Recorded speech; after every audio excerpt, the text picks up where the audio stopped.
ଆଗାମୀ ଅଷ୍ଟ୍ରେଲିଆ ଗସ୍ତ ପୂର୍ବରୁ ଶୁଭମ ଗିଲ୍ ଭାରତର ଓଡିଆଇ ଅଧିନାୟକ ଭାବରେ ଦାୟିତ୍ୱ ଗ୍ରହଣ କରିବା ସହିତ ଏହା ରୋହିତ ଶର୍ମାଙ୍କ ଯୁଗର ଅନ୍ତ ଘଟାଇଛି।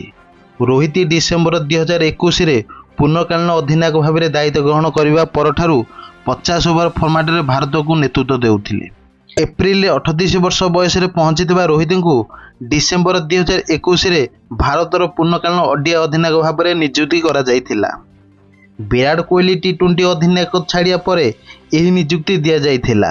ତତ୍କାଳୀନ ବିସିସିଆଇ ସଭାପତି ସୌରଭ ଗାଙ୍ଗୁଲିଙ୍କ ନେତୃତ୍ୱରେ ବୋର୍ଡ ଉଭୟ ଧଳା ବଲ୍ ଫର୍ମାଟ ପାଇଁ ଜଣେ ଅଧିନାୟକ ଚାହୁଁଥିଲା ଏବଂ ରୋହିତଙ୍କୁ ଏହି ଦାୟିତ୍ୱ ଦିଆଯାଇଥିଲା।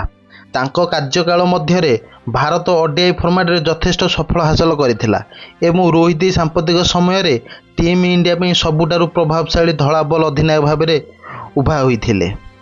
ରୋହିତ ଶର୍ମାଙ୍କ ଓଡିଆଇ ଅଧିନାୟକତ୍ୱ ରେକର୍ଡ 2018 ଷ୍ଟାଣ୍ଡ ଇନ୍ ଅଧିନାୟକ ଭାବରେ ରୋହିତଙ୍କ ଅଧିନାୟକତ୍ୱରେ ଭାରତ ଏସିଆ କପ୍ ଜିତିଥିଲା। ଡିସେମ୍ବର 2021ରେ ଭାରତର ପୂର୍ଣ୍ଣକାଳୀନ ଓଡିଆଇ ଅଧିନାୟକ ନିଯୁକ୍ତି କରାଯାଇଥିଲା।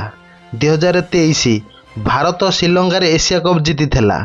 2023ରେ ନରେନ୍ଦ୍ର ମୋଦି ଷ୍ଟାଡିୟମରେ ଅଷ୍ଟ୍ରେଲିଆଠାରୁ ପରାସ୍ତ ହୋଇ ଟିମ୍ ଇଣ୍ଡିଆ ଓଡିଆଇ ବିଶ୍ୱକପ୍ ଫାଇନାଲରେ ପହଞ୍ଚିଥିଲା। 2025ରେ ନ୍ୟୁଜିଲାଣ୍ଡକୁ ପରାସ୍ତ କରି ଟିମ୍ ଇଣ୍ଡିଆ ଚାମ୍ପିୟନ ଟ୍ରଫି ଜିତିଲା। ରୋହିତ ଶର୍ମାଙ୍କର ଆହୁରି ଅନେକ ପ୍ରମୁଖ ସଫଳତା ଅଛି। ସେ 2024ରେ ଟି20 ବିଶ୍ୱକପରେ ଭାରତକୁ ବିଜୟ କରାଇଥିଲେ।